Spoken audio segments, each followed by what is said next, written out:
My name is Sani Chepang and I am an Indigenous girl with a disability. I can still recall those green forest, babbling rivers around our Chiba Hill.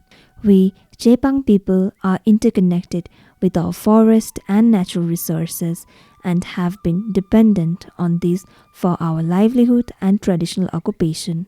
My family used to collect firewood, nettle leaf, mushroom, fern, roots and tubers, and I used to help cook them.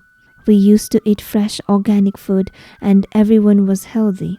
But today, due to the lack of tubers, decreasing productive land and converting our land into community forest, we are facing food scarcity and are forced to starve for more than 6 months. My father recalls how our surroundings have changed and increased problems in these 10 to 20 years. I feel the same. Few years ago, I used to fetch water myself, but now, with the water sources dried up, I cannot drink plenty of water and maintain my personal hygiene during my menstruation. As a result, I am facing additional health issues. Earlier, we had wild herbs as medicines. We used herbs like snail, samayo, salmirsi, datamasi, satua, and pachauli. However, these are not available these days. We are prohibited to go to our own forest. I have to go to a distant health post when I get sick.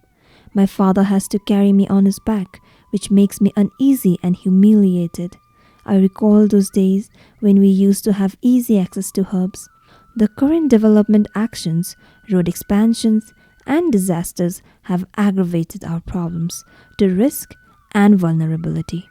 Last year, during landslide, my house got swept away and my crutches got buried, and I had no idea how to protect myself. Thus, I could not escape. My family members helped me and I survived. We had to stay under an open sky with other peoples for many days. In that crisis, I suffered badly because of the unsafe, inaccessible environment, lack of medicine and sanitation facilities. Analyzing all these changes, though we have been conserving our Mother Earth and forests through our traditional practices, why are we in the front line of the disaster? Now I understand the climate change impacts while studying. All living beings on the earth are affected from climate change.